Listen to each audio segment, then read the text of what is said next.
Since ancient times, the holy scriptures of mankind have reported about celestial visitors which came to earth from the depths of the universe to teach their knowledge to their chosen ones, their prophets, and their messengers. According to the Holy Bible, Abraham entertained 3 angels. When they later visited the city of Sodom, they were believed to be normal earthmen. When the Israelites left Egypt, an angel appeared as a pillar of fire and guided them to the mountain of Horeb. The prophet Elias ascended to heaven in a fiery chariot. Ezekiel described the apparition of a great cloud with raging fire engulfing itself. In its midst, like the color of amber, also from within it came 4 living creatures. They had the likeness of a man. St. Paul reminded the Hebrews that some have unwittingly entertained angels. There is one instance which is echoed in the Bible, which is the story of Enoch being taken up to heaven to be with the gods. In the Bible, the statement is very brief about it. There's much more about it in the so-called books of Enoch, of which we have 2 versions that describe the voyage, actually 2 voyages. One time he came back to earth, another time he was taken to be with the divine beings. And this is really a version of a Sumerian tale, in this particular case of a person called Enme-Duran-Ki, which is a title given to him after the abduction or visitation, which means the master of the bond between heaven and earth. And it specifically says that, among other things, he was taught the secrets of mathematics, the secrets of the calendar, and the secrets of the movements of the planets. It is said about Imhotep, the inventor of the hieroglyphs and architect of the first pyramid of Egypt, that he was a student of the Watchers who came down to earth in their celestial boats. Further references to these cosmic messengers are offered in the Vedas, the sacred scriptures of ancient India, which belong to the oldest written records in the history of mankind. According to the Vedic literature, there are many different types of human-like beings living within the universe, and they're all descended from an original common ancestor. According to the Vedic writings, there has been communication between human beings and other types of human-like beings throughout the universe for thousands and thousands of years. This used to be, in fact, more common than it is now. According to the Vedic literature, we're now in a period called the Kali Yuga, in which communication between humans and higher forms of life is somewhat curtailed. So actually the idea is that this communication was much more extensive in the distant past. Why did these contacts take place? Well, there's the ultimate question of purpose boils down to the question of what is the ultimate purpose of life? Why did this universe come into being in the first place? The basic concept that you have in the Vedic literature, starting in the middle, basically, of the explanation, is that you have living beings who have spirit souls. The soul is the essence of the being, who are in a state of ignorance. These living beings are situated in bodies made of the material elements. And because of these material bodies, they don't understand the true nature of the self. So there's an evolutionary process whereby, through experience in the material world, in different material bodies, one can gradually elevate one's consciousness. So life on Earth also is a school, so to speak, in which living beings take bodies of human form on the Earth to undergo certain experiences which in due course will elevate their consciousness. So the purpose of communication from higher beings in the universe is to aid in this process, to give people instructions which will ultimately enable them to attain to a higher platform of consciousness. So the idea is that on the Earth, people are basically living in a state of ignorance, but from time to time, beings from the higher systems within the universe will come down to the Earth and transmit spiritual knowledge to the people here on the earth. So in this way you have different religions developing. Of course, that's a very complex process, because once knowledge is transmitted to this earth, then people begin to do things with that knowledge. And so you can have the development of different religious creeds and so on and so forth. In 1952, Lord Desmond Leslie, a celebrated fighter pilot of World War II, nephew of Sir Winston Churchill and scion of the oldest Irish nobility, wrote the first book about these obvious parallels between modern-day UFO sightings and descriptions in those ancient Indo-Vedic writings. I was in a friend's library, and we were waiting. There was nothing to do, so I just suddenly saw this book. Or rather, it seemed to jump out of the shelf at me. Atlantis and Lemuria, written in 1890 by Scott Elliott, published by the Theosophists, with maps of Atlantis and descriptions, all taken from the astral, the Akashic record.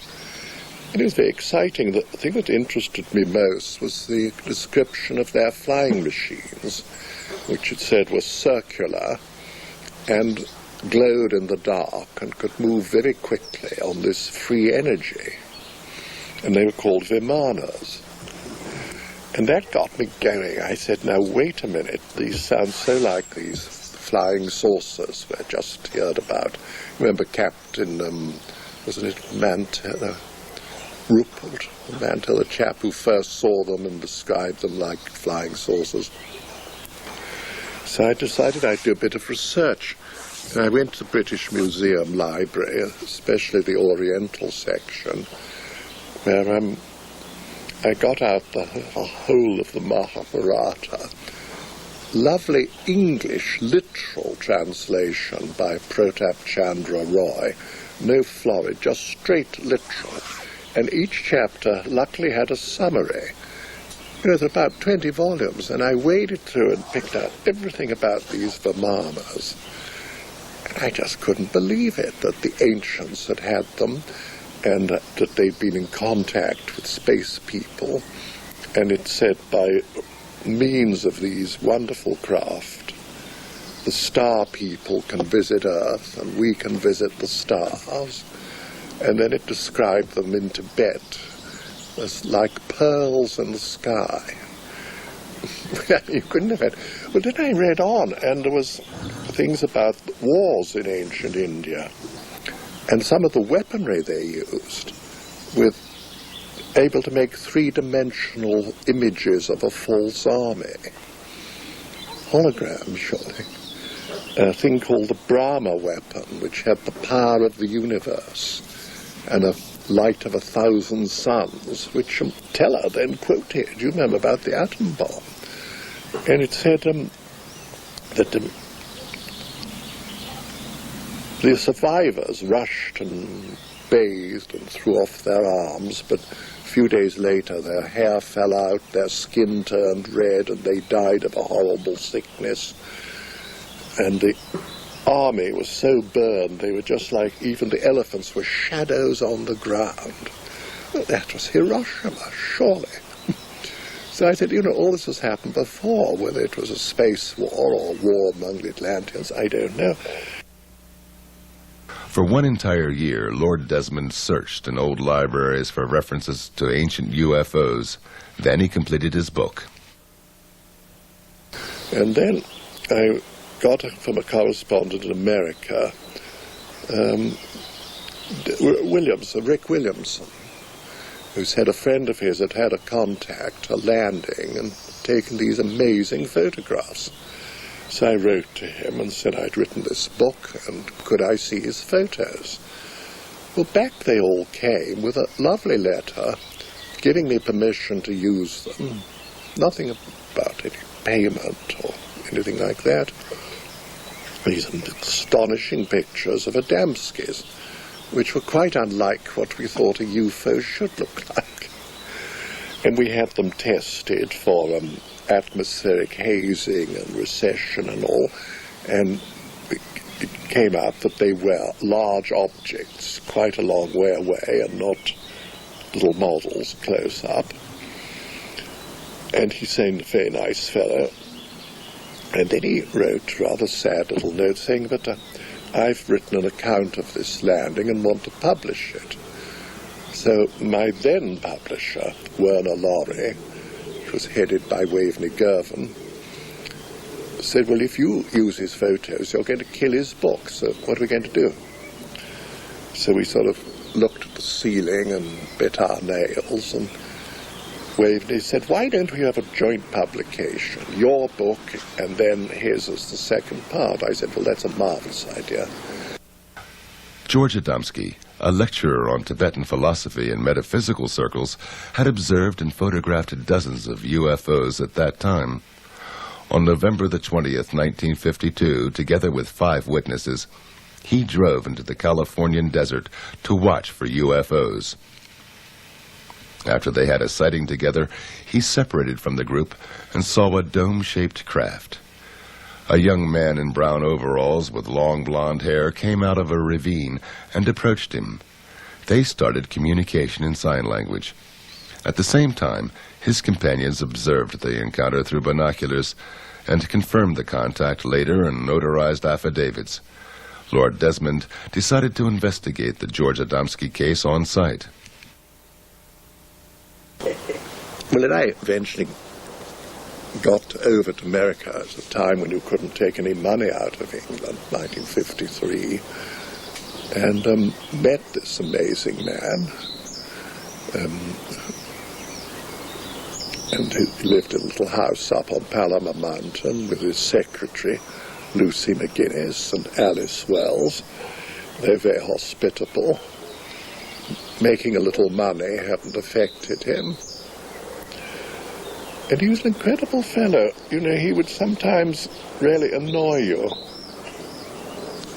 by telling you the most absurd things which you knew weren't true. And at other times he'd come out with such profound wisdom. Are you going to be able to filter this off?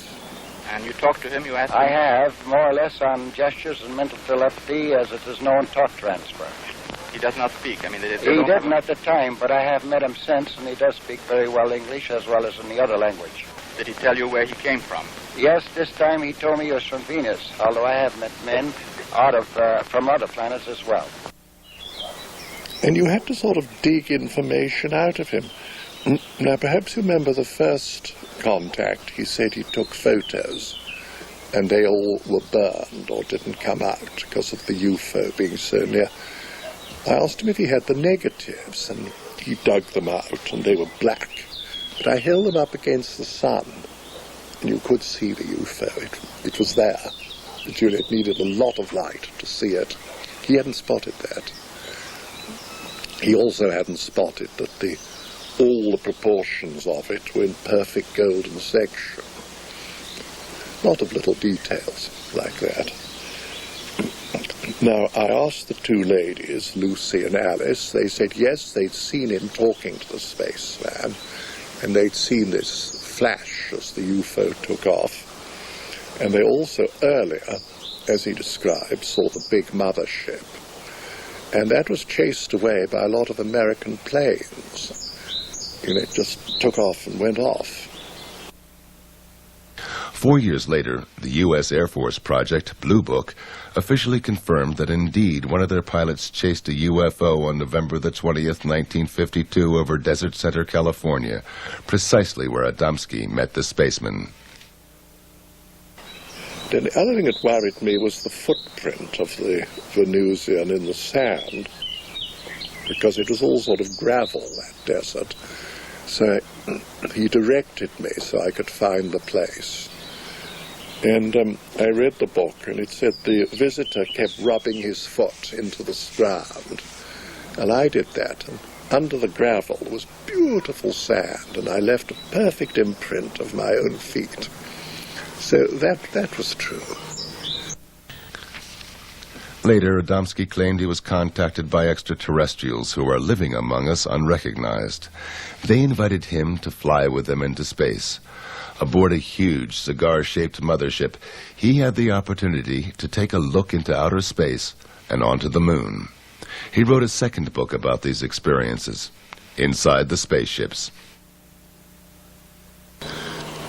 Then he described to me a thing, mind you, this was 1953-54, how he saw these fireflies in space out of the UFO window, which then, 1969, the first moon trip, you know, Glenn sees these fireflies in space, exactly like Adamski. He told me there were 3 asteroid belts.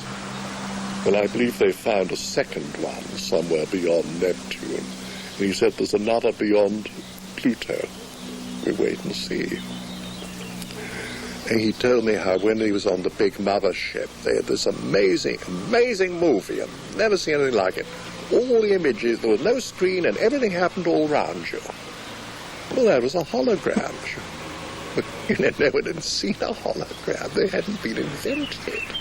I believe if you read this published material, you will find the descriptions of the firefly effect that was years before John Glenn reported it in 1961. The description that there are more than 9 planets in the solar system, actually 12, and we have acknowledged 11 so far. His description of the darkness of space, quite different from what you would expect to see here from the surface of the planet, also reported by the astronauts. There are numerous accounts of what he has described from space, this atmospheric collection on the moon, and activity on the surface of the moon as far as fog, clouds, water. All these things were reported by George Adamski already in the 50s, way before we had a space program. And I believe that stands for itself. People can always criticize, but I've yet to see any substantial, tangible evidence that anybody's ever come up with. Indeed, official NASA photographs show clouds and water on the moon, although these are impossible according to science. These photos were presented by the Danish NATO exchange officer, Major Hans C. Petersen, in a lecture in Washington, D.C. in 1995. Whether I like it or not, I have to say that science is not telling the truth. I have in my possession pictures from the moon which, one, show smoke or vapor or something else racing from a crater. Now, to have smoke racing from a crater, you need an atmosphere. Otherwise, smoke cannot race. So, moon has an atmosphere. Some advanced scientists today agree and say that the moon have an atmosphere 65% or 64% of Earth's atmosphere. Well, then it can also hold water. In one of my pictures from the moon, which I have got from NASA, you see water on the moon in an artificial water reservoir. On the next picture, which is taken by Michael Collins on his second trip around the moon, where he photographed exactly the same area, probably because he also had seen this water reservoir. The water reservoir was gone, meaning that it was camouflaged, so that we could not prove that there was any water on the moon. On another picture from the moon, we see 2 tunnels very clearly, not just a hole in the cliffs, but a nicely square, artificial made hole into. And right in front of this tunnel, in the side, left side of the tunnel, there's a huge, thick pole or obelisk, or what you would call it, which is clearly artificial. And many, many, many other things. We see objects moving and leaving tracks behind. NASA call them stones rolling down the moon's surface, but if you look closer, investigate the picture closer, you can actually see on shadow and light that it is rolling up the moon's surface, and so on and so forth. So we know definitely that science is not telling the truth about our moon.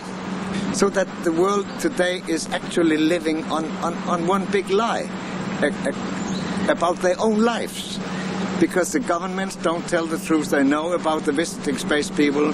We have got a wrong story about our planets, about our moon. So our science is built on wrong teachings, and so on and so forth. But where do the space people come from? From Mars and Venus, Adamski claimed. Impossible according to science, but still, Introductory Space Sciences, a textbook of the United States Air Force Academy, claims it is possible that UFOs originate from, quote, the planets in our own solar system. It furthermore confirms that one of 4 observed groups of extraterrestrials, quote, appear to be essentially the same as Earthmen, and that contacts, quote, may have already taken place secretly. Do they have bases on our neighboring planets? We don't know. Lord Desmond Leslie has another explanation. Now, I told him at the time, I said, but surely your Venusians were etheric people and materialize because Venus is probably very hot. And he said, they were no goddamn spooks. I said, no, nor was resurrected Christ. You know, he was fully materialized, but I'm not talking. No, he wouldn't listen to that.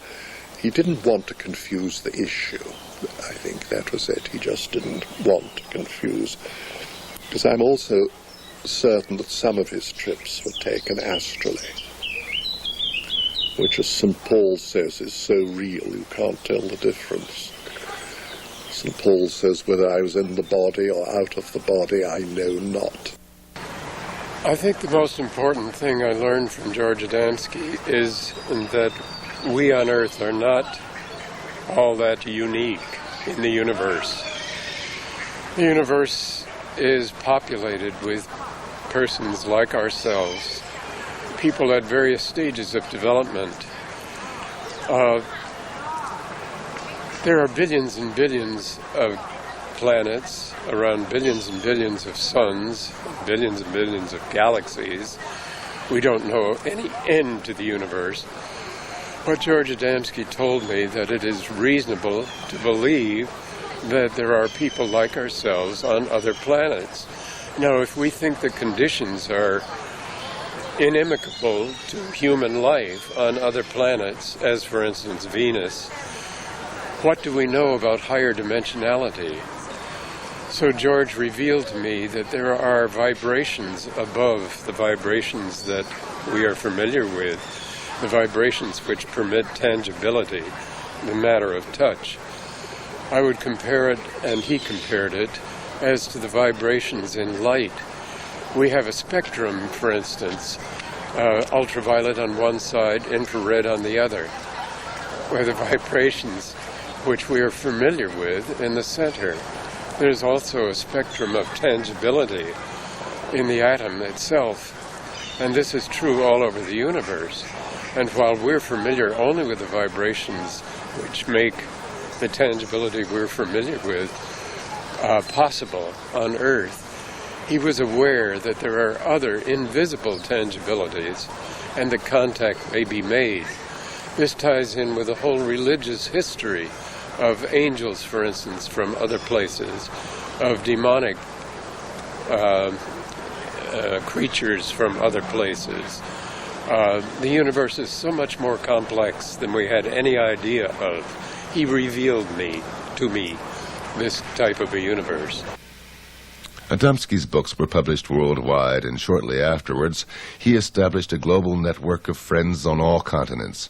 One of them was Major Hans Petersen of the Danish Air Force, who, after UFO observations on radar and conversations with American colleagues, became convinced that Earth is indeed visited by extraterrestrials. He organized a lecture for Adamski in Copenhagen and became convinced of the reality of his contacts. He was planning a world trip, and he asked me to organize the Europe part of it. And at that time, he came to my country. Now, at the day of his arrival, my son, Lars, and I went to the local airport to meet him. And since I knew the airport well, we went to a point where we could overlook the whole airfield. And it was rather low weather. When the aircraft came out of the clouds, we saw that the flying saucer was just 20 or 30 meters behind it. And as soon as the aircraft was fully clear and ready to land, it went back up into the clouds. When I, 10 minutes later, met George, I said, there was a flying saucer following your aircraft for landing. He said, oh, yes, the boys always follow me. And this he proved later on his trip through Europe. And we arranged a hotel for him in the outskirts at a small town which had a harbor. And we knew that nobody could disturb him because nobody would know that he would be staying there. When they came late afternoon or mid-afternoon and checked in, the receptionist said that there had been a young man calling for him. Everybody wondered, but George, he just smiled. Now, he said, I would like to rest a little bit so you can come and pick me up again at 6 o'clock for this round trip. So they did. In this old-fashioned hotel, like in many other old-fashioned hotels, there were double doors to the rooms, one opening to the outside and one opening to the inside. So there's a space between the two doors. When the group came to pick up George, there was a letter laying between the two doors. And on the front side you could read the word Adamski. So he opened the letter, and inside was a message saying, Adamski, do not go to Finland this time. Trouble for you. And signed with 6 words. He phoned me and said, I don't feel well of going to Finland because I got this warning. And I persuaded him to wait because it could be somebody who trying to make some fun out of it.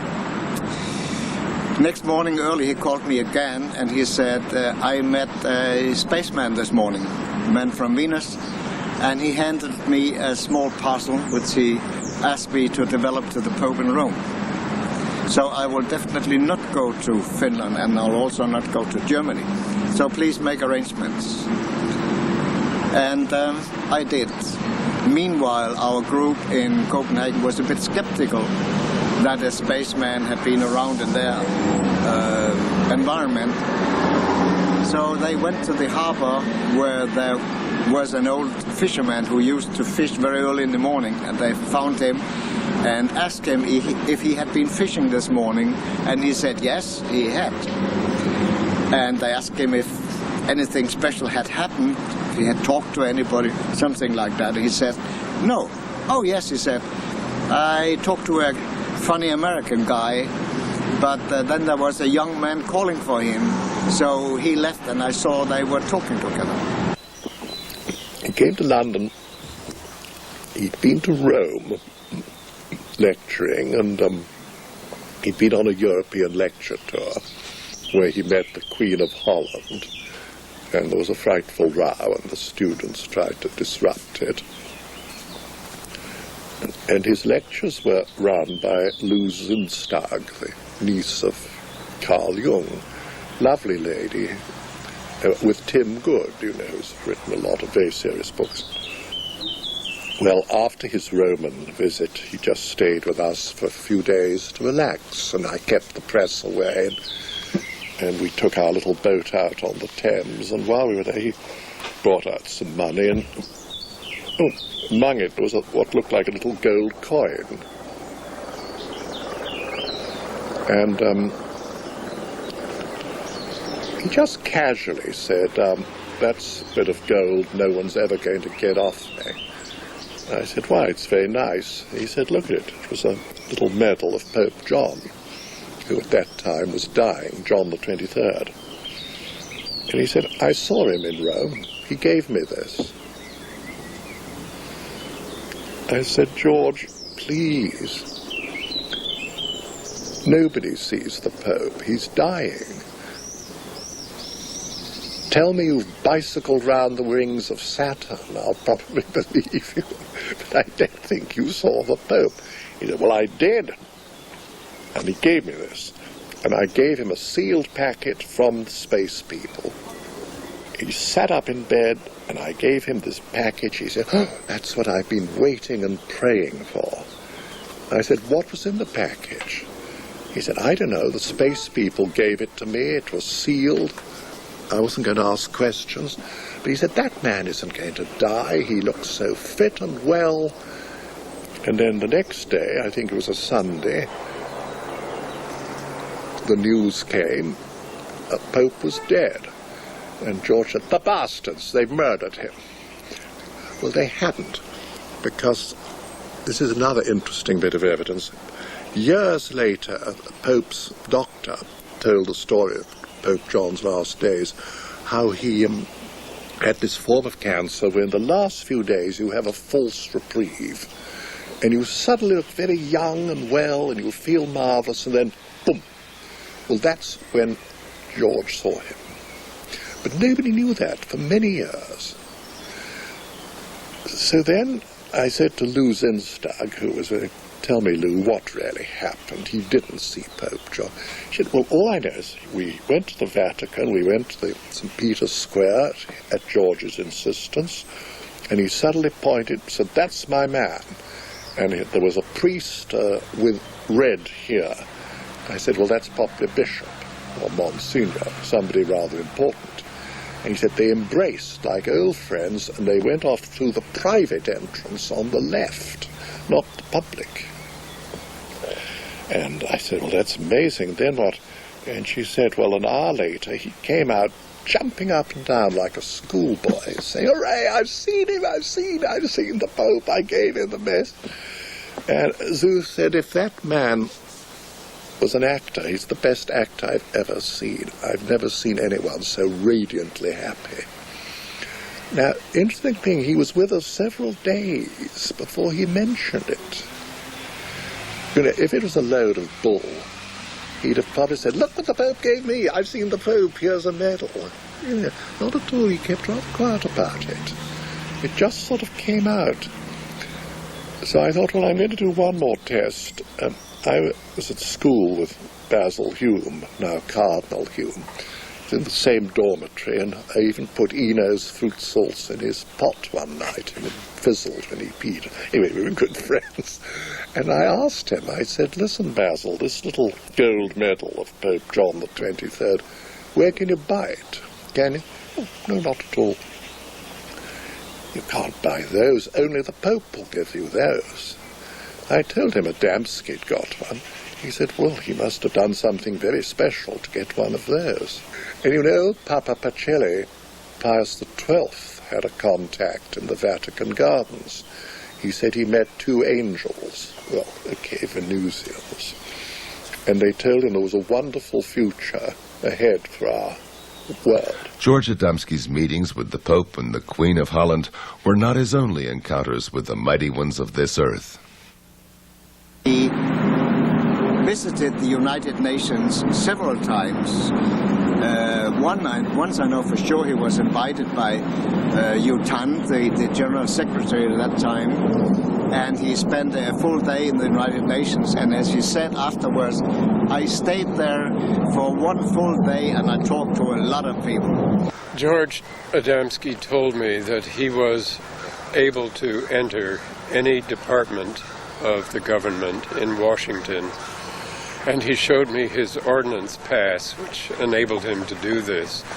I was very familiar with this type of a pass because I had worked for the United States Ordnance Department between the graduate work at the University of Rochester in the physics department and my work at Eastman Kodak Company. George was very good at keeping a secret. It was part of his integrity to be able to do so. He did this on both sides. If he had been told by the government not to speak about a thing, he did not. If he had been told by a spaceman not to speak about a thing, he did not. It was not easy. He said it this way, "My heart is a graveyard of secrets." At another time, this will be to go too far to tell details about it, but he left Earth for some days for another planet. I was informed beforehand that he would leave the planet, and he called me right away after he came back and told me that he had to go to Washington on his arrival because he had a message to the president. But he said, "I cannot tell you what this message is, but if you follow the political situation on Earth, you will, for yourself, be able to see what the message contains. In 1 year, you will see the result." And 1 year later, we had the Cuban crisis. And if you put your hand on your heart and tell the truth, you will probably know and acknowledge that if President Kennedy had not solved the Cuba crisis just the way he did, we would have had the Third World War. For in the final analysis, our most basic common link is that we all inhabit this small planet. We all breathe the same air. We all cherish our children's futures. And we are all mortal. This is just a few details out of, you could say, hundreds of things which you could tell, which all together fits into the picture that this man was something special, that he was telling the truth, and that those who were in power all over the world knew that he was telling the truth. Why are they still not telling the public about the existence of UFOs and extraterrestrials? Why is the government, why are they all so paranoid about these? Because it's free energy. End of the oil monopoly, aviation as we know it, the automotive industry. For something much better, but, you know, they won't get their greedy little hands on it. So they'll go to any lengths. When the oil runs out, they'll probably pretend they've discovered it and release it. We have a great deal to lose, both politically and economically, by the type of acknowledging that the fact that they're here. They propulse their craft by electromagnetic energy. This is free energy. It radiates from every planetary body, and it costs nothing. Free energy, you wouldn't have to pay your light bills, gasoline for your cars, any of this, etc., etc. And we as a society, we as a world, function on the consumption of petroleum.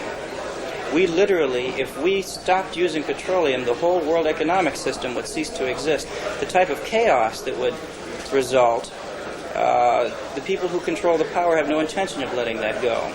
That's one of the reasons. There's also religious reasons as well, because some religions teach that there's nothing up there. And when they have to start acknowledging the fact that life is a universal manifestation, then we have to rethink some of the statements we have. And we're very rigid in our minds. We don't want to acknowledge anything different or change. I think you can see that in the political climate here in the United States today. Glenn Steckling, a U.S. airline pilot, controls the heritage of the UFO contactee today. The son of German immigrants, became a witness of UFO sightings and encounters in his childhood, as did many others in Adamski's vicinity. My experiences with George Adamski began in 1963 when my parents and I met him and later spent time with him both in Madeline Rotifer's house in Silver Springs, Maryland, and also he spent time with us in our house in Alexandria, Virginia. That was due to an experience that we had in Washington where we sighted a dome-shaped, bell-shaped craft, and due to that sighting, we got in contact with Mr. Adamski and then met him and subsequently spent the last 2 years of his life, whenever he was on the East Coast, together with him. I spent a number of times with G.A. George Adamski in Madeline's house when my parents and Mrs. Rotifer would go out and arrange lecture tours and engagements in the Washington area. And so I have very vivid memories of Mr. Adamski and the sightings that we've had out at Silver Springs. Many others besides the Rotifer film, which was taken a month before his death. And the type of people he was associated with, yes. When we moved to Denver, Colorado, we contacted Mr. Adamski after having read the book Inside the Spaceship and asked him, we were about to move to Washington, D.C., and if he would come and lecture in the area because Fred would very much like to have him there. He immediately wrote us back and he said, funny, there's a lady in Washington, D.C. who asked me the same thing, so please get in contact with her.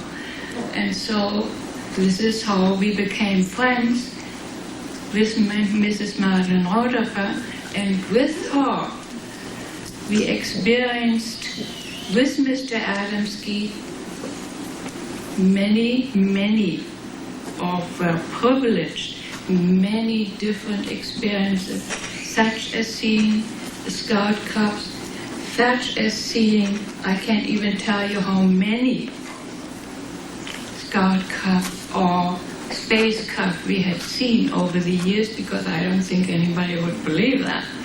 And then he went out to see that there was a Scout Cup very close to his window, because the very same thing happened to my husband and me some several years ago, shortly before he passed away. And we were sitting in the living room in the evening, and a feeling of great love came over us. Not a personal love, not an emotional love, a universal love. And with it came, the whole living room was lit up. And so we decided to go and take a look. And as we went outside, there was this beautiful Scout Cup hanging a few feet over the floor. You could see inside the porthole. It was a most fantastic sight.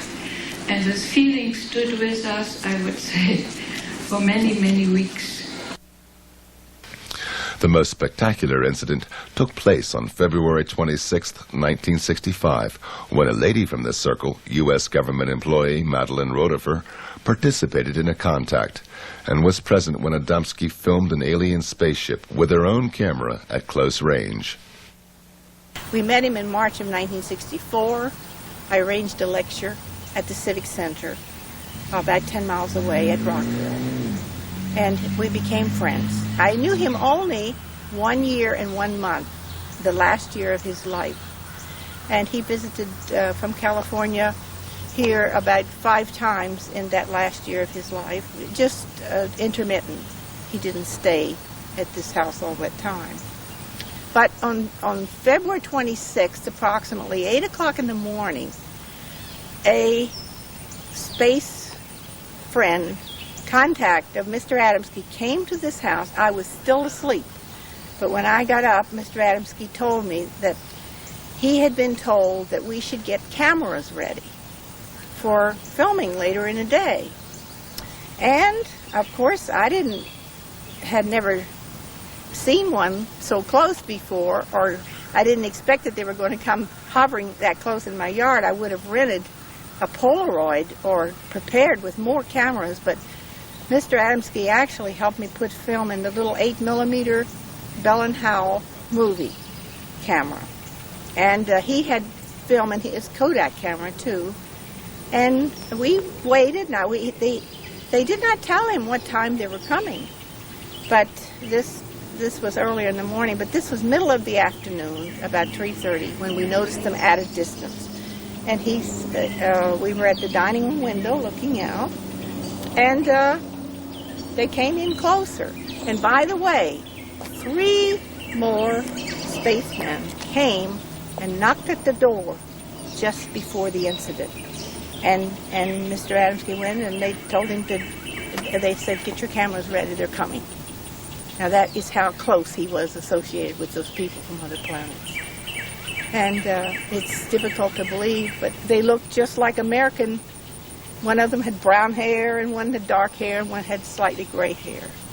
And they parked in a car, I believe it was an Oldsmobile, but I don't know the year, down here at the street when they came, and then the spaceship came. And we went outside, but I had a broken leg. I had fallen the month before in my living room, and I was in a walking cast. And but I was able to walk around, but with a little limping difficulties, but I did get around.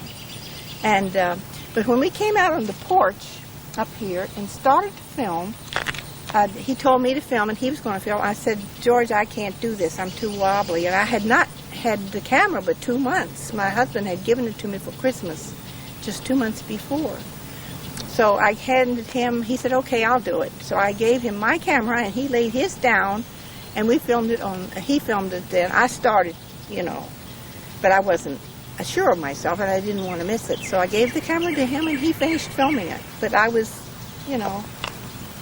clumping around in the background and able to walk, of course, without too much difficulty with this cast on. But they only stayed about approximately 10 minutes. They did not land. They did not get out of the spacecraft, but there were glimpses of people through the round windows. And they maneuvered, they came in here. It was a low humming and a low swishing sound. And they came in, when they got close here, they came in very slowly. And it was round, and there were 3 of these, well, about this size, I guess, these landing gears underneath, and they were going like this, retracting in and out. And they told George later it was for stabilization. If they'd put all of them out, they would have had to land. And they kept one retracted all the time, and the other 2 were going in and out. But anyway, low swishing, low humming sound. And it wasn't real loud, but there was definitely a motor sound accompanied with it. And it was a brilliant royal, between a royal and a purple blue in color. It was a beautiful blue, and deeper blue than this. And it was round, and as it moved, it looked crooked, and on the film it shows this slight distortion, and it looked, lopsided and so on. But they were moving and putting on this performance for Mr. Adamski to back up, his efforts to get the world leaders to tell the truth about the visitors from other planets. They were demonstrating, they wanted him to capture this on film, their abilities to do certain maneuvers. And they wanted him to have this proof to show the people of the world, because our world governments have better film, and they haven't shared any of them with us. And they wanted Mr. Adamski to have this piece of film to show, to the audiences when he was speaking, how they do these certain maneuvers. They did this on purpose. William Sherwood, an optical physicist of Eastman Kodak, known as the father of photoelectric testing used in the optical industry ever since, analyzed the rotifer film in the Eastman Kodak laboratories in Rochester, New York. I analyzed the film frame by frame. There were 182 frames. We made enlargements of the frames. We looked for such things as double exposure, all the telltale things that you find when there's trick photography. We found out all we could about the circumstances under which the pictures were made, the distance from the camera to the object, the size of the image. We didn't know the size of the object, but we derived the size of the object from a knowledge of the size of the image, the focal length of the camera, and the distance at which it was photographed. I could tell by the branch of the tree where the object hovered just where it was photographed. I went to Madeline's house. I paced off the distance. I knew exactly what the parameters were. I derived a value of 27 feet for the size of the object. I remember just how well this formula worked out. It's a triangular formula. The focal length of the camera was 9 millimeters. The distance was 90 feet. The size of the image was 2.7 millimeters. Therefore, the size of the object had to be 27 feet. You'll find this in Timothy Good's book. There were other factors. We brought them all to bear. There were instruments we used, which we had available in the laboratories at Eastman Kodak Company. These included densitometers, photometers, projection devices of all sorts, electronic devices, everything that you could name that you could use, telephotometers, and so on. The electron microscope, I believe, was used by a man at Kodak Park. Everything pointed to the conclusion that the objects in the film were true objects, unknown objects, not model objects, and that it was taken by Madeline exactly as she told us it was. People with experience, to call upon the experience of those who had concentrated on the photographic film and reproducing pictures, meant more than anything else. It is not just my opinion, it's the opinion of all of the experts. One of these experts was Colonel Coleman von Kivitsky, founder of the Audiovisual Division of the Royal Hungarian General Staff, who worked as a film expert for the United Nations during the 1960s. Medan radar short 8mm sequence filmed on a flying object in front of her house above the trees are genuine. I was personally on the location and I verified the distance where the UFOs were flying and all the necessary environmental circumstances which excluded any kind of faking this movie film sequence. Madeline Rodefer was a medical secretary or a nurse at the United States Government Air Force. Madeline Rodefer presented a movie film at the Air Force. I think so that was the Project Blue Book. When that would be fake, I don't believe that an employee of the government would show a fake movie film to the really high authorities of the United States Air Force and the Project Blue Book, where are real professional people, and expert on the motion picture film and especially on the amateur film. Bob Oechsler, a robotics engineer and former mission specialist of the NASA Goddard Space Flight Center in Greenbelt, Maryland, is also convinced of the Rodefer film's authenticity. He believes the flight pattern indicates an energy field which enables the disk to maneuver independently of terrestrial gravitation. The individual images as they came up clearly showed something that you could not see with the naked eye in looking at the film or even looking at the individual prints under close scrutiny, and that there was a haze, if you will, a very tight haze, almost like a fuzzy outline around the craft itself on the image. Now, this, of course, compared to the trees that are visible in the film, which were crystal clear and very well in focus. In other words, you have a very sharp contrast. You immediately might be concerned about the possibility of capabilities of double exposure, which is, of course, very difficult to do with film. However, in this particular case, we found it very, very intriguing that the craft itself had very, very sharp contrasting edges along where the porthole areas are and around the top of the cab. But especially in the bottom portion of the craft, we began to see that there was light emitting from the craft, but this was not a light such as a glow, like a reflection you'd get if somebody was projecting a light onto an object. This was rather interesting because it tended to suggest that there was some form of energy associated with the vehicle itself that was actually causing this sort of a red glow in the undercarriage area. But that, along with the glow that we were getting, the sort of a haze, a very, very distinct fine haze around and very, very close to the craft itself through the images, suggested that there was an actual radiation effect.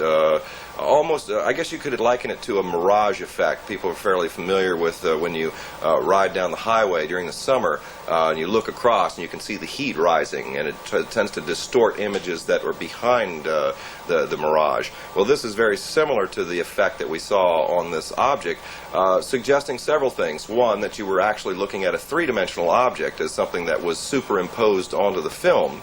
That, again, suggested credibility with regard to the film. And secondly, it suggested that there was technology associated with it. This was not just, a trash can lid or something that was just casually thrown up in the air while filming was going on. So began to become much more encouraged with what I was seeing. And the more I began to look into the individual segments, the film itself, the motion, we began to see things that you might liken to a distortion. In other words, the craft itself physically changed shape. Now, not the whole craft, but it seemed that portions of the craft changed shape. Now, this was a product either of what you might call an optical illusion as a result of the technology associated with the craft, the method that it used to maintain its levitated state to violate gravity, or it was a mechanical apparatus associated with the craft itself. We noticed that the ball structure in the bottom of the craft, in concert with the receding of these individual structures, that the one portion of the craft had an indentation that would go in every time this one ball would go up, and then it would come back out into a round disc or circular area. So I think that these features all collectively, more than anything else, and even more than the testimony of Madeline Rhoda for herself and the historical testimony of George Adamski prior to his death regarding this particular event, all tend to suggest that we are probably dealing with an authentic case, and I think it's time that perhaps some researchers of historical value would probably want to go back and take a much closer look at the George Adamski case in its entirety. There were many attempts to discredit him, all of which I feel have successfully failed. First of all, they try to debunk his pictures and cannot do so successfully. They've claimed they were water coolers, and that was proven wrong. They tried to say they were models, that was proven wrong.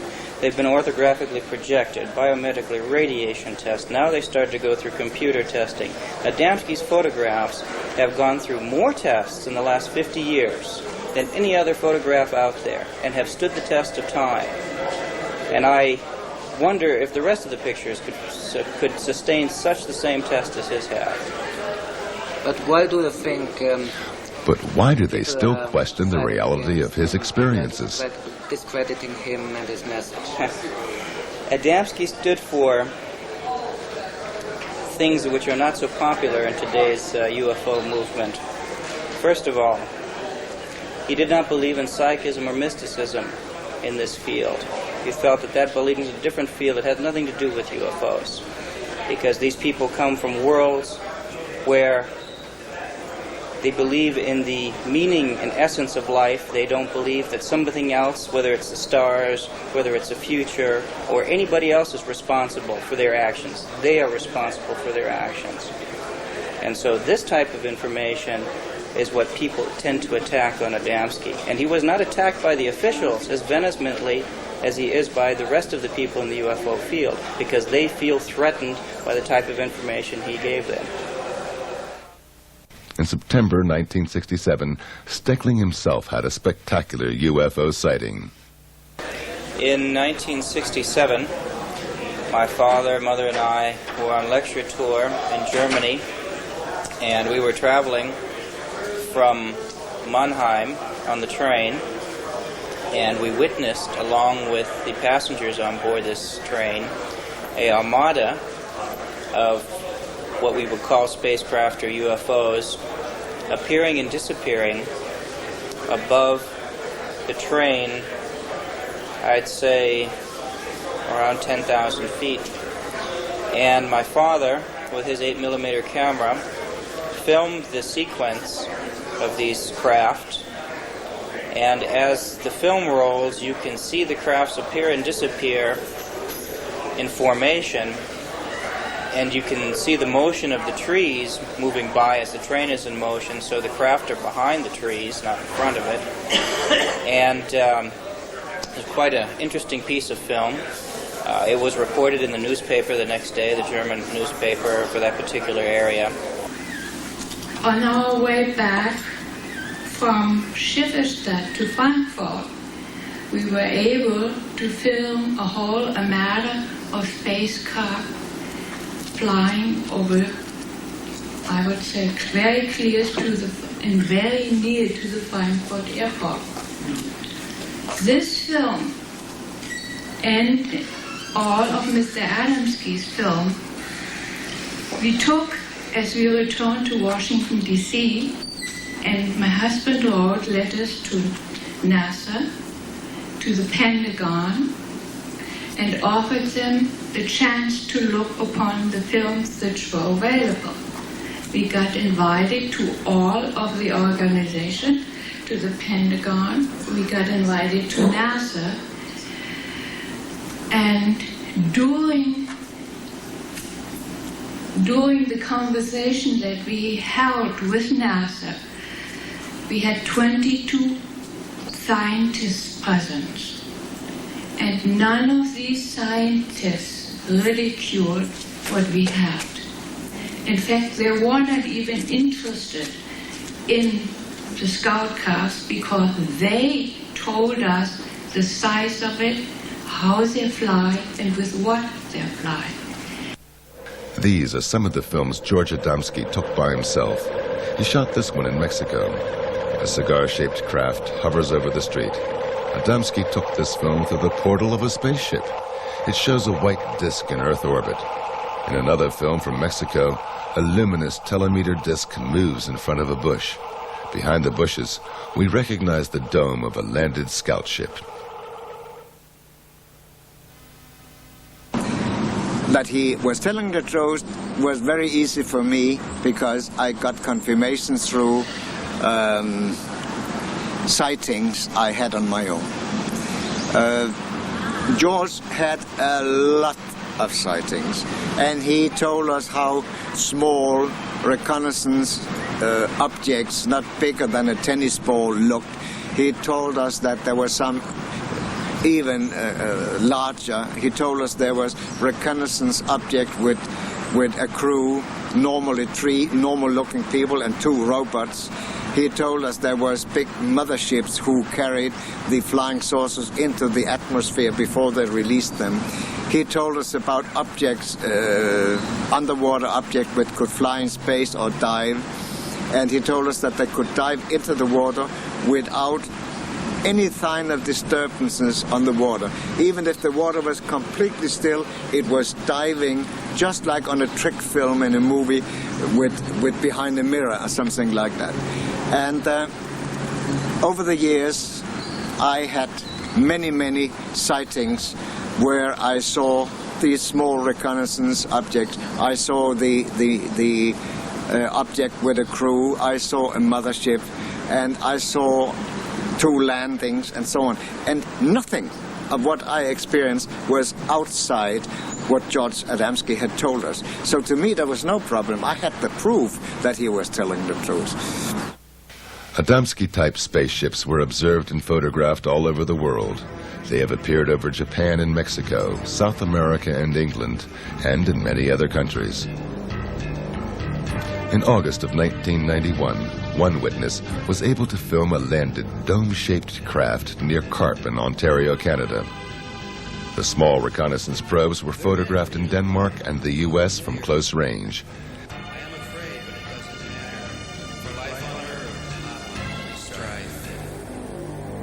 In the south of England, Stephen Alexander filmed a telemeter ball flying over a cornfield in 1990.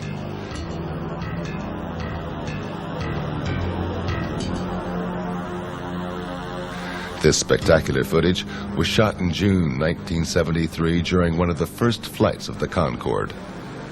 The luminous small object surrounds the supersonic plane and hovers for seconds in front of its engines. Cigar-shaped motherships were seen in similar frequency. This film was taken over Rhode Island in 1967.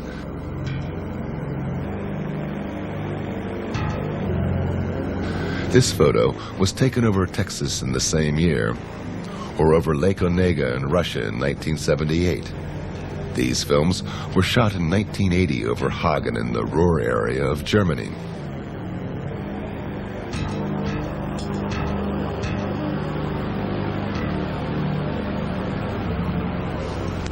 This official film with the Russian Space Agency was taken in June of 1992 by cosmonauts of the Mir space station.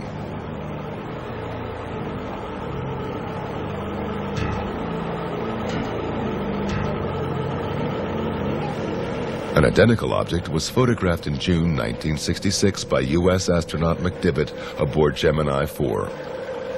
Hundreds of witnesses saw this cigar-shaped craft in April 1990 over Krasnodar in Russia.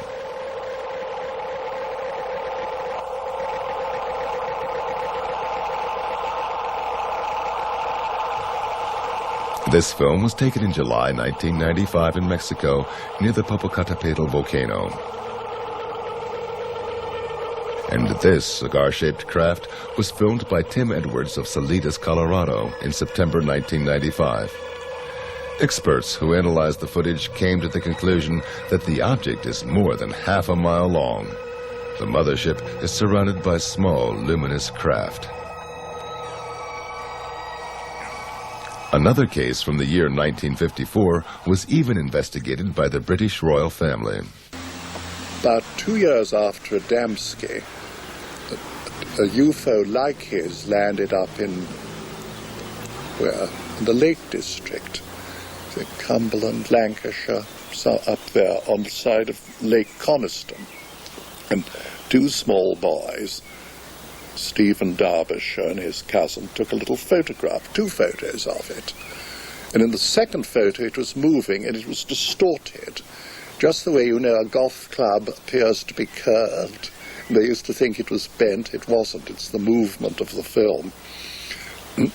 And we compared them on orthographic projection to Adamski's, and they matched perfectly. So Prince Philip actually wanted to see them, and they were sent. I arranged it through the Queen's Secretary, Sir Boy Browning, who was a very nice man, and husband of Daphne du Maurier, who wrote Rebecca, and a great war hero. and they were taken. But the deal was no press, no inkling. And the press begged me. They even said, look, just nod and we'll give you £1,000. Well, I mean, today I suppose some arsehole would have sold the whole story, but you know, in those days a deal was a deal. So they met him and they told their story. Finally, Lord Desmond encountered a spaceman by himself when Adamski visited England. He was going to lecture in Bath, and again he was staying with us. This was an earlier visit, not the one with the Pope, it was earlier.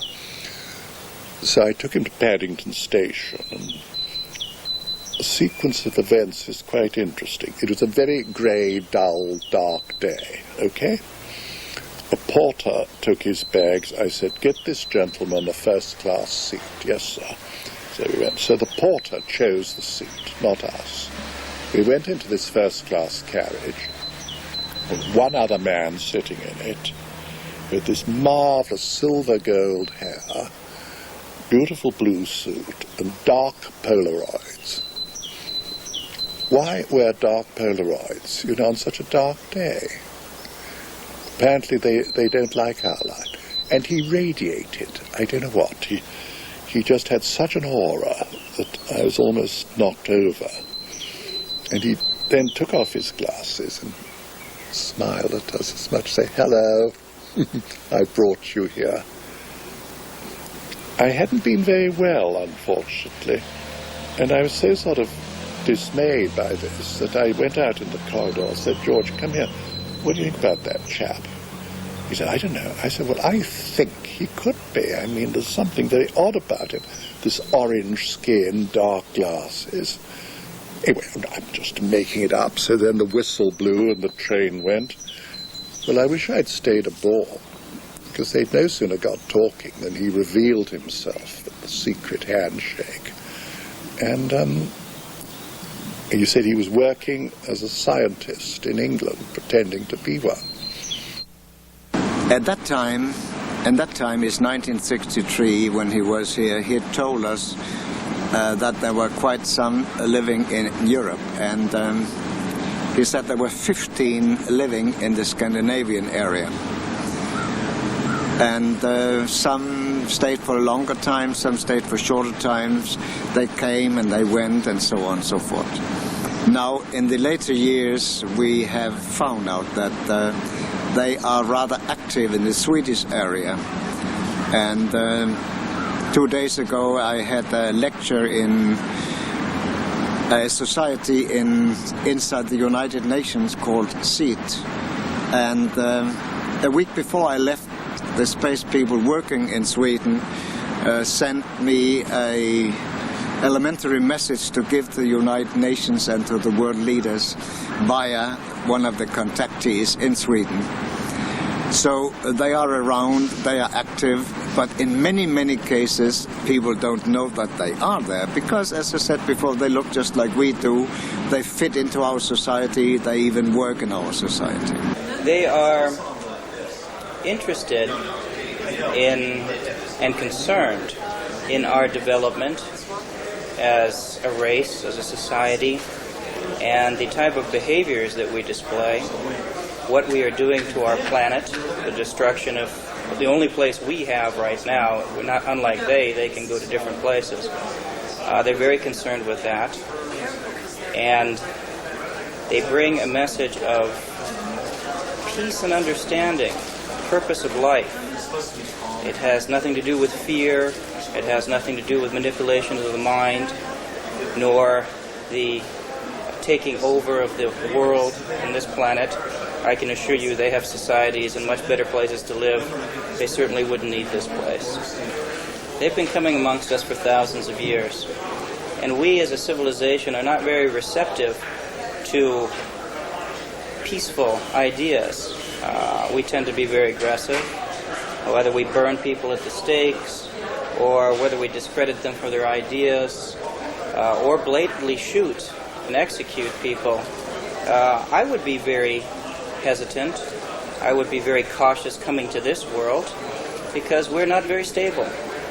And so they have decided to walk amongst us more in a Peace Corps type of situation and then help individuals or individual bodies with the type of information they bring. On April the 23rd, 1965, George Adamski passed away after a heart attack. He was buried in the Arlington National Cemetery in Washington, D.C., close to the grave of President John F. Kennedy. But in the hearts of his friends and followers, he is unforgotten to this day. They are convinced he was not just an ordinary person, but a man with a mission. The last thing he showed me, before he left, and that was the last time I saw him, he pulled up his thing and showed me his navel. He didn't have one. He had a starburst incised in his belly, the depth of my finger, cut into the flesh, deep, deep, deep channels. I said, how the hell did you get that? He said, I don't know, I was born with it, I've always had it. I said, well, who are you, George? He said, well, I don't know, but you see, I cannot remember anything before I was 4 years old, when my parents, who were Polish immigrants, came to America, and they told me while they were waiting on the docks for the ship with a little boy, 4, George Adamski, a mysterious man just came up and took him away. A few minutes later brought him back again, but he was a different child. George was a person who was always receptive to this type of thought and the type of message that they brought. He already spoke of it in the 30s. He had a number of sightings already before the telescopic shots that he took in the late 40s. And why not George? You can say that of anyone. Why him and not the next one? And then why not the next one and not him? It was him. And I'm sure that they examined him by looking at his thinking and his reactions, and if he would be a good person to bring this forward. He was genuine. You could feel truth and genuine friendship. He was friendly, and he was not an actor of any kind, he just wasn't. He was sincere and honest, and you could feel the honesty and the warmth from him.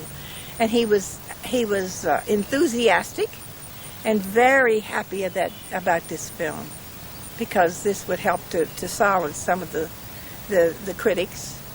And he was very happy about the film, and he definitely and he had a sense of humor.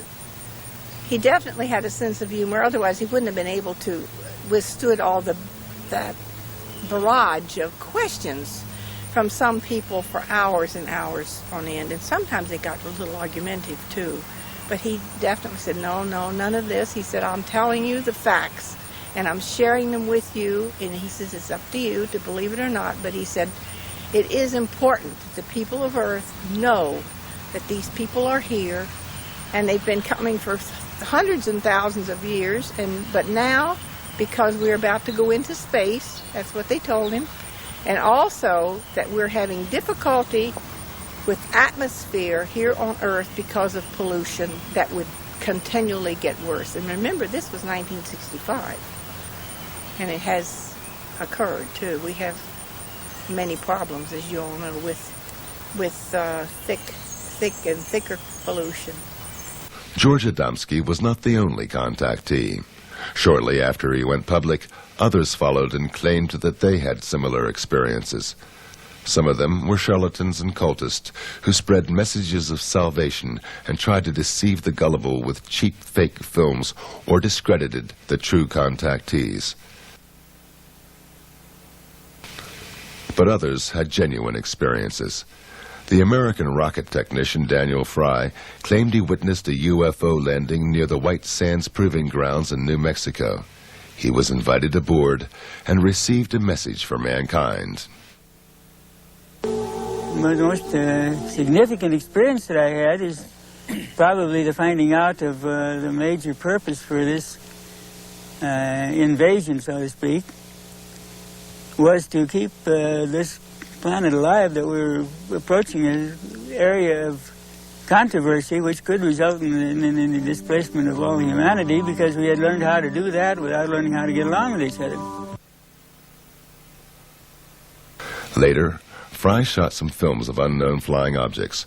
Contactees and UFO enthusiasts met regularly at the giant rock in the Californian desert, at the site where contactee George Van Tassel claimed to have met space people, and where he later built, allegedly under their instruction, the Integraton, a generator to reactivate human cells and to charge them with cosmic energy, as claimed by Van Tassel.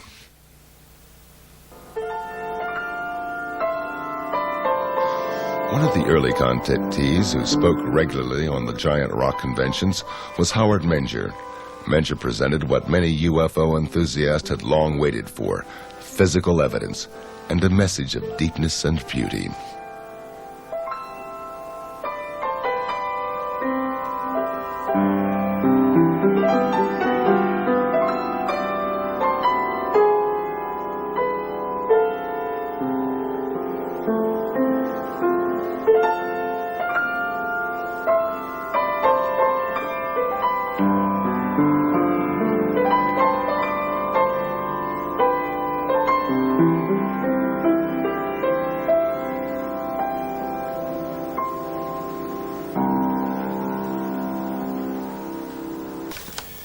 I was inspired by a trip to New York State in the Catskills. I was on my way up there under some kind of control. It seemed almost like the wheel was moving by itself. I know it sounds strange, but it's true. And I reached an old cabin in the woods, and inside there were what I considered to be aliens. They were not from this world, as far as I could see. They're very angelic people. And they had all kinds of instruments in the cabin, all types of electronic, like what we'd call pianos and organs. And on the wall, they had a 1-inch thick 2x2 television screen. And they could move it anywhere they wanted to. I think we're getting that nowadays. We're getting into that now, 35, 40 years later. But I went in there and they showed me the instruments, the musical instruments, and I expressed the wish that I wished I could play the piano. And they said, well, maybe we can help you. I don't know what they did, but I could sit down after that visit to the cabin, after meeting these wonderful people, and I could play anything by ear. I think it all began when I was very young, approximately 10 years old, in the early 30s, when I went up into the woods, as I often did, and saw a beautiful lady on a rock with a stream going by. And I was really surprised, because first I thought it was one of the farm people, because there were farms nearby. But this woman wasn't dressed in a farm outfit. She was dressed in beautiful, flowing gown. And she had long blonde hair and gold-colored eyes. And she seemed to be waiting for me, as though she knew I'd be there. And when she spoke in perfect English and a beautiful voice. And I was only 10 years old, but I want to tell you, this was quite an experience. She was like an angel, like talking to an angel. And she seemed to know all about me. And she mentioned some things that would happen in the near future. She departed almost like a vision, just disappeared. And I went back home. I didn't talk about it for weeks, not even to my brother, who often went up in the woods with me. We saw discs in the sky, my brother and I, during that period, that same period. And as time went on, some of the things that she had predicted were coming true. They continued from the girl on the rock right on up to the very significant ones in 1956, when the craft came in, these huge 40 to 50 foot craft, and they carried these beautiful angelic aliens. And of course, at first I wasn't ready for any of this. No cameras, no recording equipment, no witnesses. But after that, I prepared myself with cameras, witnesses. I had witnesses. I was taking a movie on one incident in 1956 in Highbridge, New Jersey, where a craft was coming in. It's in my new book, the Highbridge incident. The pictures are in there. And the craft is coming in, and I'm taking a colored movie, 8mm movie of this. I have several witnesses from the local area, and also a federal agent from the Bureau in Newark, New Jersey, was standing right next to me. I was filming a craft coming in. The door opens when it landed, and two men got out. One went to the left, one went to the right, and then a beautiful lady got out. But she had a type of spacesuit on. And she walked toward me, and when she got about 25 or 30 feet from me, she didn't say a word. And she touched something shiny on her belt. And that shiny thing got bigger and bigger and bigger, and finally enveloped her whole body to where I could see her body as a light form. And then it disappeared. And I was really surprised. I yelled back at the craft. I said, "Where did she go? Where is she?" And they yelled back in perfect Oxford English, "She's here with us in the ship." So evidently their technology has taken them into some type of teleportation, which we haven't approached that yet. Our scientists have not approached that yet, that I know of. And so evidently they have mastered time, motion, and energy in some way. Shortly after that, the two men went in the craft, the door closed, and it silently rose and left the area. I only have parts of it and slides I made from the original. The Federal Bureau of Investigation, the Bureau out of Newark, New Jersey, took the original film. As you know, there is a definite government cover-up for three reasons: political, religious, and scientific, and for national security. Indeed, Menger had hundreds of eyewitnesses at that time. Psychiatrist Dr. Berthold Schwartz spoke with about 40 of them and became convinced that Menger's contacts were real experiences. Well, living in northern New Jersey, where I practiced medicine for many years, I used to hear years ago on the radio Howard Menger on the Long John Neville show.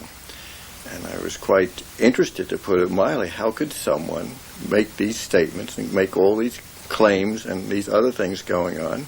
Then, of course, reading about it in the papers. And my patients would ask questions, people across the board, straight Americans. So one thing led to another. And then by fortuitous luck or whatever, coincidence, I met different people that were closely associated with Howard. Leading citizens, not just average Joes, good, solid Americans. And they had quite a story to tell me. So the ball of yarn started to unroll, and I became more and more involved in who this man is, where he's coming from, how do you explain these things. One man himself was quite a well-known inventor. He knew Howard's family. Another one was a leading reporter for the highest circulation paper in northern New Jersey, who happened to be a classmate of my roommate at Dartmouth College years ago. So I had a contact there. The fellow opened up. He did a whole series of stories. And he said, I don't know this thing, but Howard is truthful. He's telling it as it is. The story never changes. It's the same way. And in that town of Washington, New Jersey, I interviewed this high school principal. At that time, I interviewed a blind lady, but a very refined woman of some note locally. And she told me quite a story with another teacher, a physician. Oh, gosh, you name it. Another fellow lived in the south part where they have all the hunting, and he kept on the moon potatoes that Howard had, so-called, the specimen he picked up wherever he was, out in space, who knows. But these people swore by him. They told some extraordinary stories. What did those eyewitnesses see? What did they describe? Well, I remember once, of course, the craft or whatever they are, the lights in the sky and the landings in the field, the great sociological, psychosocial significance of thousands of people present. And again, through synchronicity or luck, I had this patient whose father happened to be in the state police of New Jersey. So they wouldn't, as a physician, they're usually most courteous to me, occupationally perhaps. I went in and they opened the door and they said, we cannot explain this. We do not understand it. But yes, this is on the level. These strange things happen. And matter of fact, you couldn't shut them up. They had to go on and on. So quite a story.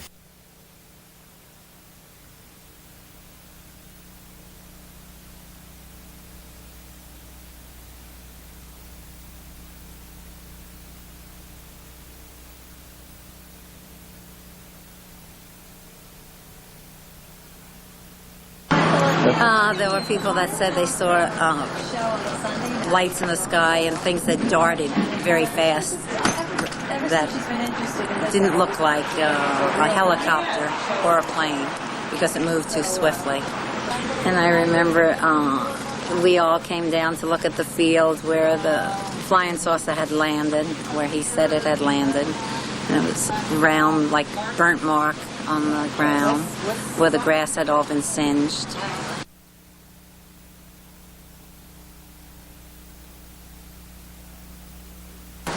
And in the 1950s, a young high school boy came to me and said this man was taking them up in the wood and showing them lights that glowed. And he told them the lights came from flying saucers, from men who were landing regularly in a place called High Bridge, New Jersey. It's about 10 miles from here, from Washington, where we are now. And I knew this young boy, and I prevailed upon him to tell me more about it. I was interested as a newspaper man, and he told me who the man was, and it was Howard Menger. At that time, Howard Menger was a sign painter in a sign painting shop just about 2 blocks from this house, up around the corner. And I knew Howard, knew his wife, knew his children, knew his family, and as a reporter, I thought I had to find out more about this.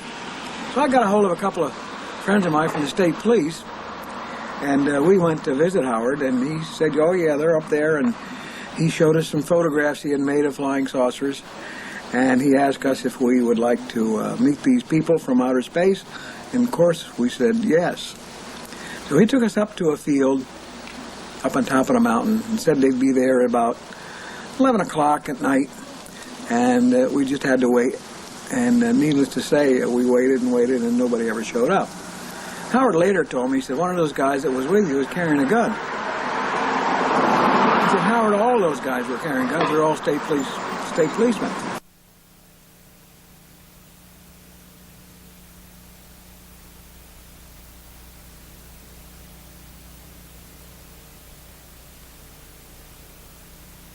evening, he advised me that there would be a sighting he believed, so I took a girl I was dating at the time, whose name was Dorothy, and a friend who worked for my father. His name was Richard Barry, and he was repairing televisions for my father. He was a student, I think, of Princeton at the time.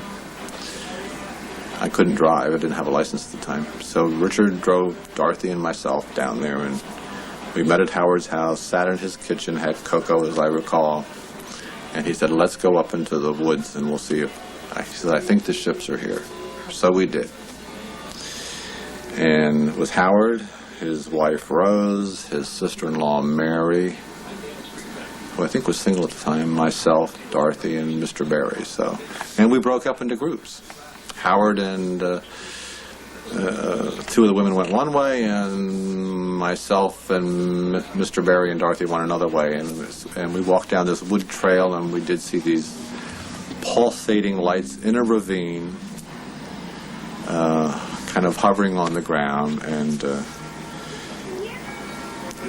these were believed to be he said they were scout ships. And they seemed to be translucent, like you could see through them, and they seemed to have brighter cores inside, like a vacuum, like a light bulb would do, or a vacuum tube would do. And they would change colors. They'd be pink, and then they'd be green, and then they'd be white, and whatever. And they just kind of seemed to hover over the ground. One of them did seem to put out a little light, which kind of went round us, I think, and then went back in again. And we were awestruck. There's no doubt about that. Remember, I'm 16 years old and never saw anything like this in my life, and quite believed everything that we saw was, in fact, out of this world. So we went back down to his house, and he said, I think one of the alien people trust this group, and they're going to make themselves visible. So we went out and stood in his backyard in a lawn area, and it goes up to a hillside. It was in meadows.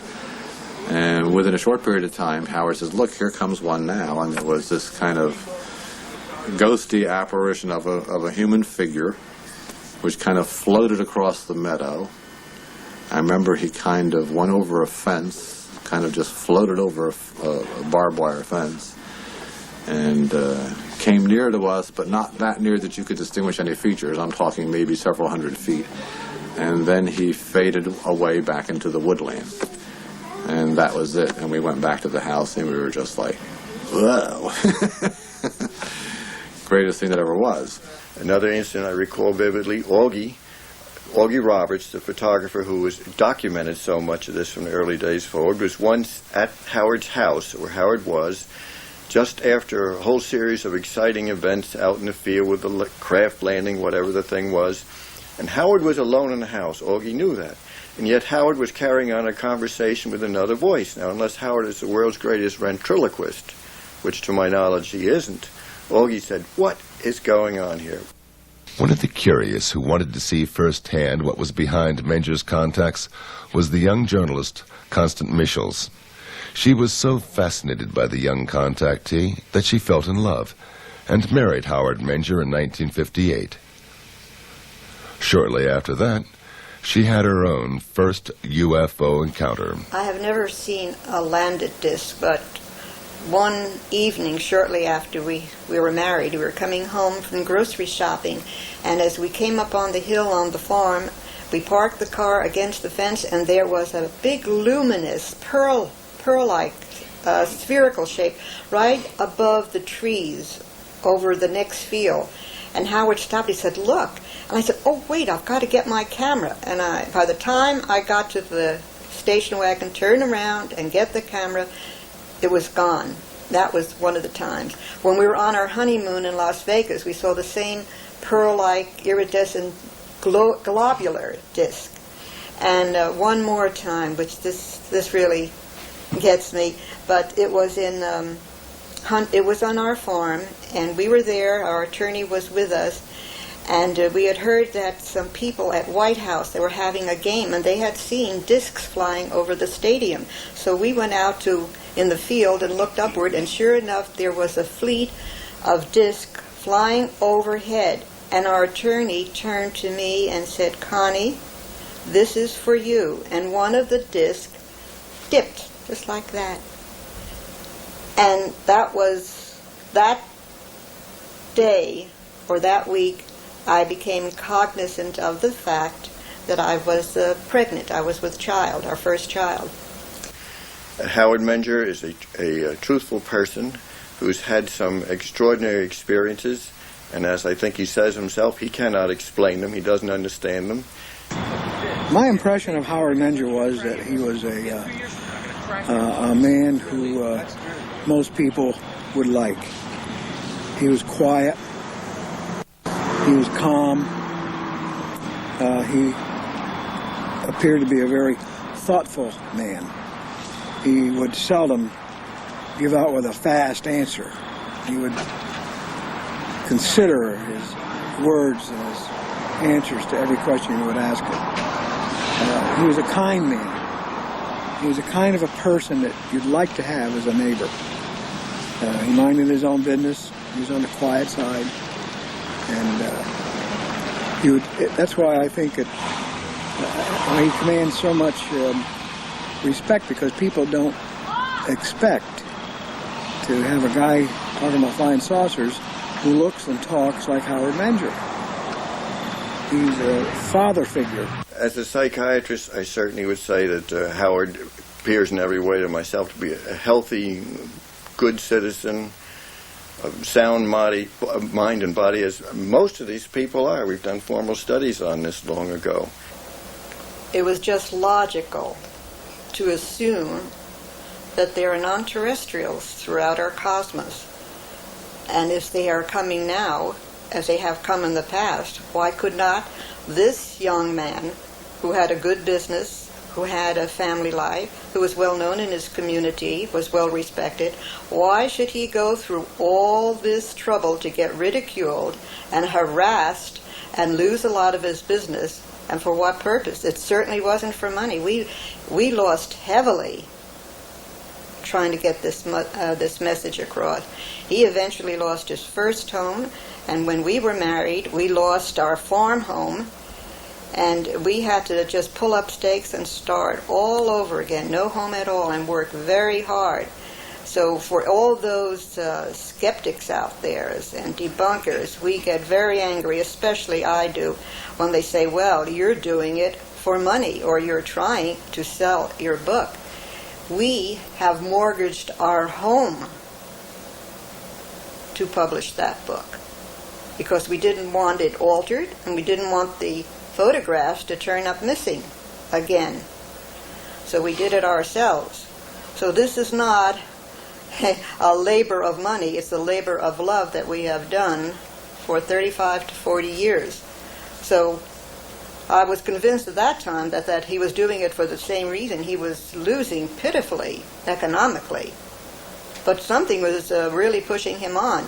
And I'm very glad that later on the government came and backed him up to do some of the things he had to do.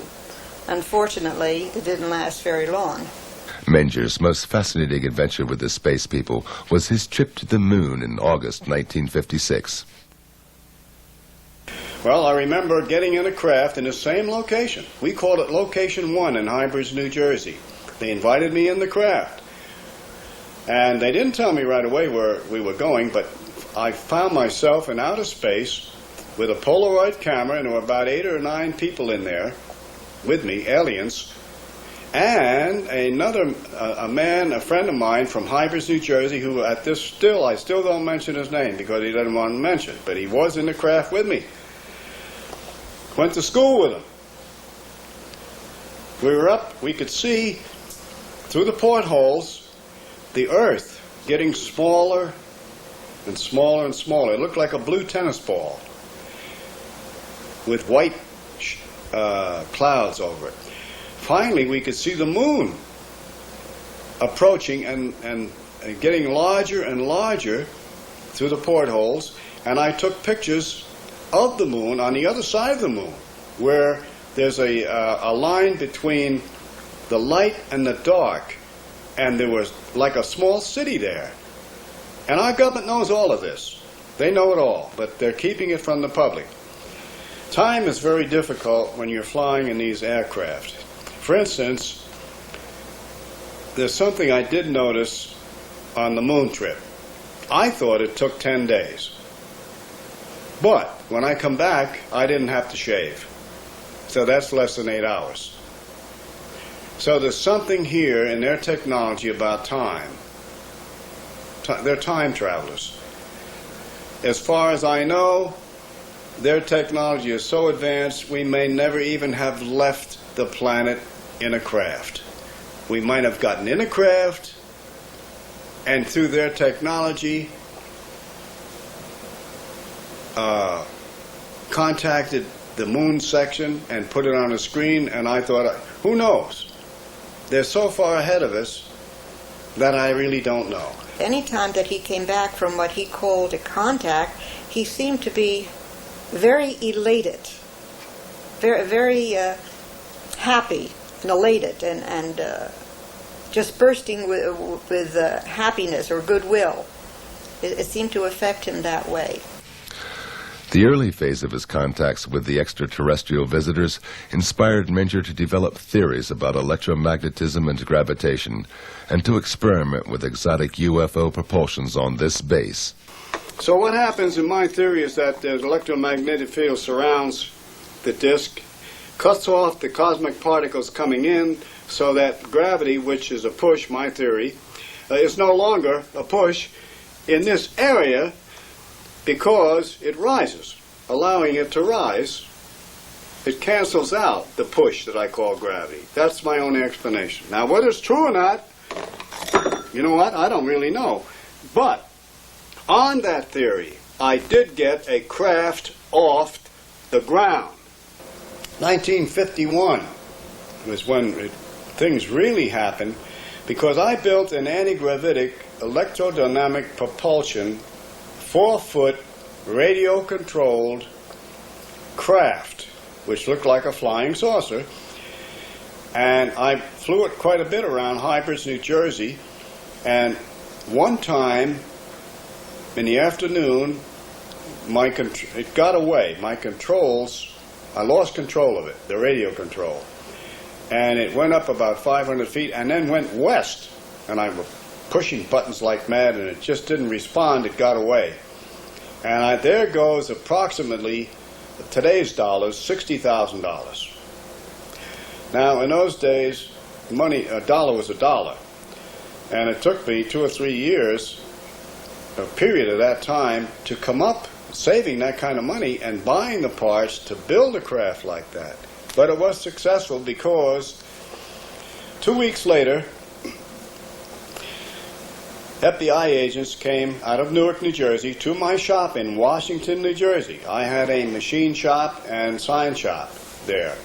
And they said, Howard Menger? I said, yes. They said, well, we want to tell you that your craft crashed, and they showed me the pieces, on the Ohio-Pennsylvania border, which is several hundred miles from Hybrids, New Jersey. So that's, and it crashed. I don't know whether it hit a tree or what happened. And they traced me from the parts. I bought these parts in electronic shops and hardware stores on Route 22 in New Jersey. And they went to these stores and traced it down. And they're very good at this. And they came right to my shop and said, stop, don't do it again. Keep quiet. You will be visited by some representatives from the Pentagon.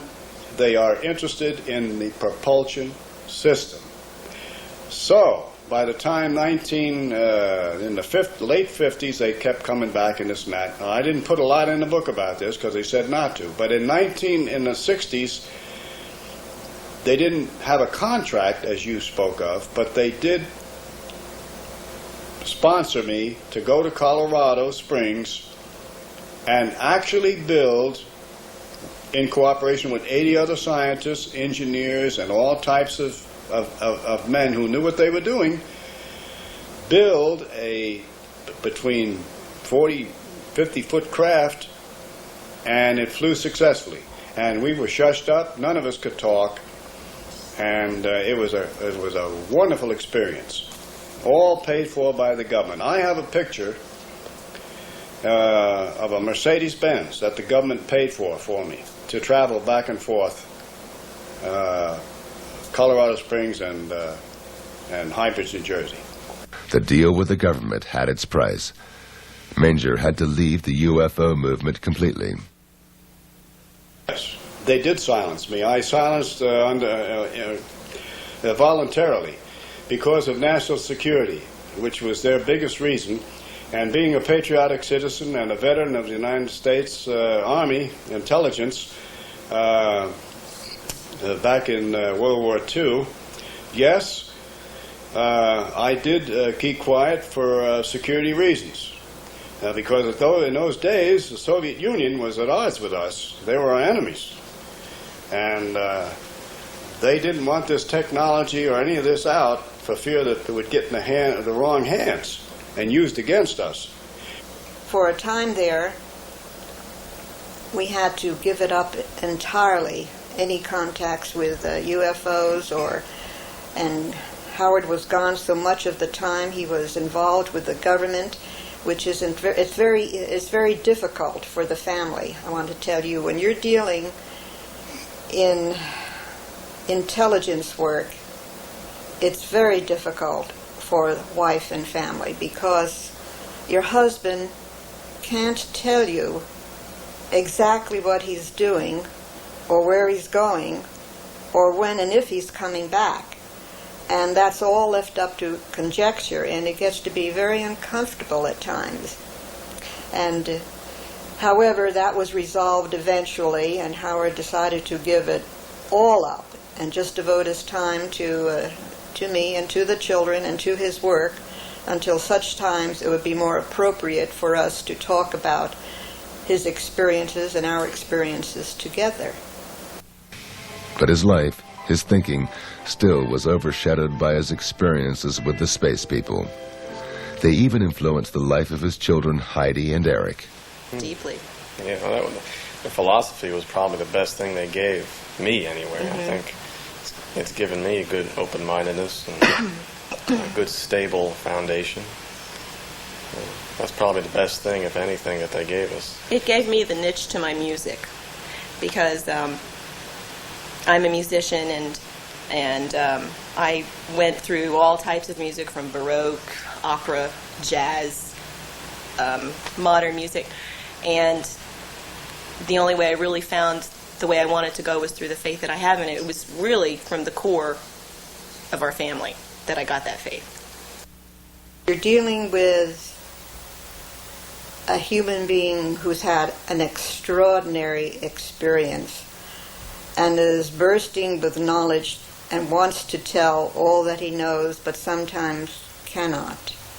And it leaks out over the years, and persistent questioning, and going over the events very carefully, trying to remember what I call parables that the non-terrestrials told him, trying to figure it out ourselves, what they meant, what the knowledge was, and realizing that it was we who had to do the searching and find out what it all meant, that we were not going to be given a textbook for aliens. We had to figure it out ourselves.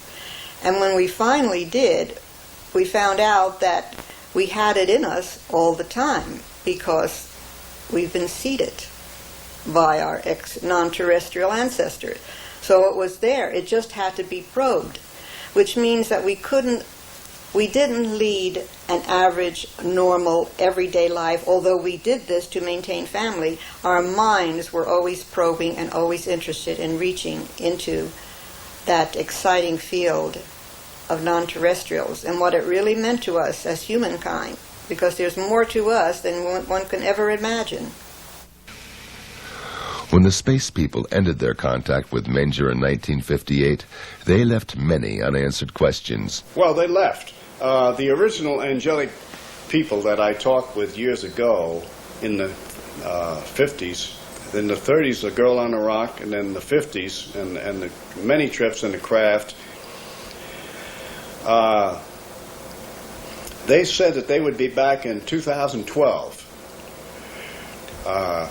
That they go in cycles, but I believe that they are time travelers, and that they have bases on Venus, Mars, and many other planets. I asked them once, well, where did you come from? And they said, we have just come from the planet you call Venus. Well, that doesn't mean they're Venusians. They're travelers. They might have a base there. When our astronauts went to the moon and they came back, they were not moon men. They traveled there and back. They were Earth people. So who is to say where they come from? The one thing I'm sure is, almost sure, they don't come from this planet. And they're way ahead of us in political, scientific, and religious understanding. I asked him, why are you here? Well, are you here to heal people or solve all our problems and blah, blah, all this? He said, no, it is against our universal laws to interfere in any civilization which we descend upon. Your record, your history shows that your advanced civilizations have advanced on lower civilizations and have destroyed them. They've been here thousands of years ago when there was oceans where there is now land, and where there was then land, there are now oceans. And when they come back, the civilizations have gone down, disappeared, like Atlantis and some of the others. They come back to check on us. They are our ancestors. They helped us to rise up from Homo sapiens to where we are now, to a thinking human being who can make tools and who invent technological things to help humans live a better life. They said that they have laid down laws thousands of years ago that most of them are in our scriptures today. Various Bibles all over the world, holy books all over the world have come, they said, from extraterrestrial contacts, because they were considered gods in those days and looked up to and worshipped.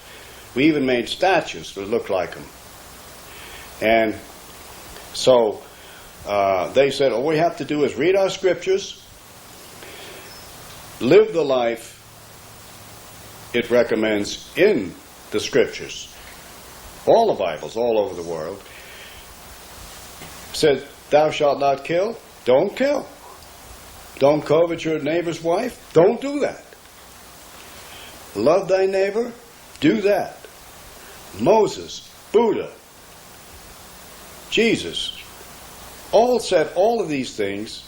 They were contacted by these aliens, angelic beings also. Connie Menger believes that there is a strategy behind the proceeding of the extraterrestrials, a program to educate us step by step.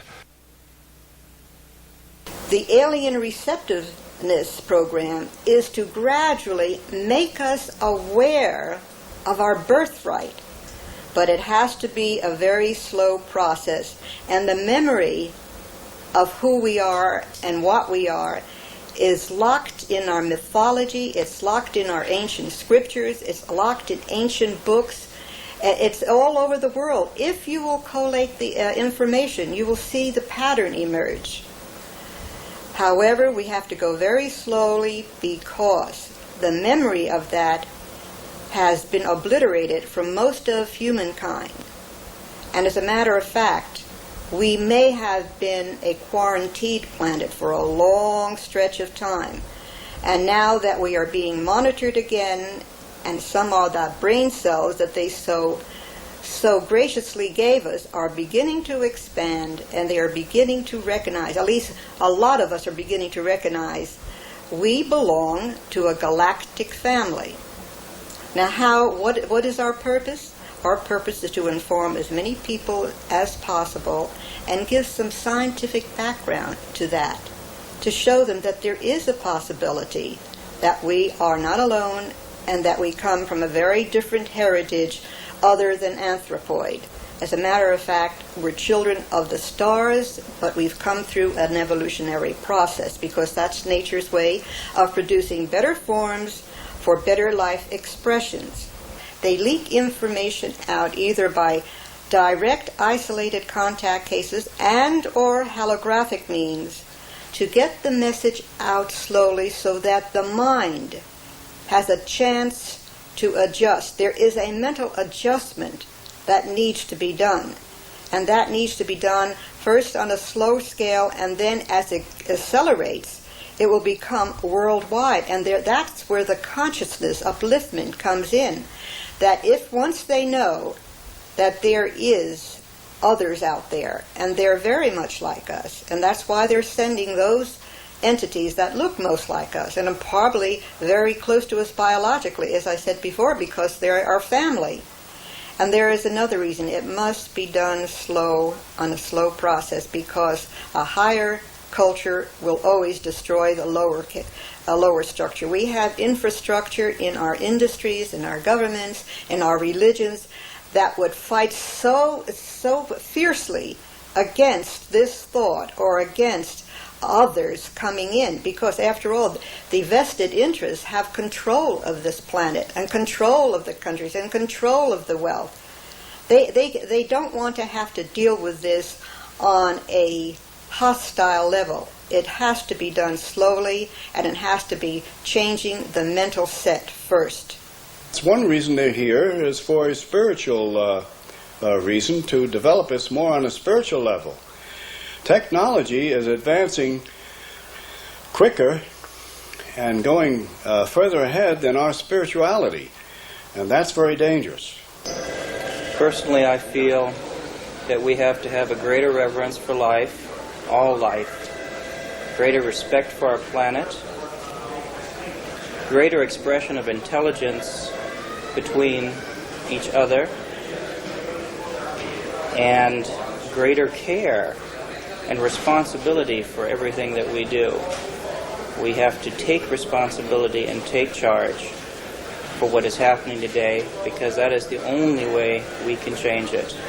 And once we do these things, we become, I wouldn't like to use the word worthy, we become more receptive to contacts with other people.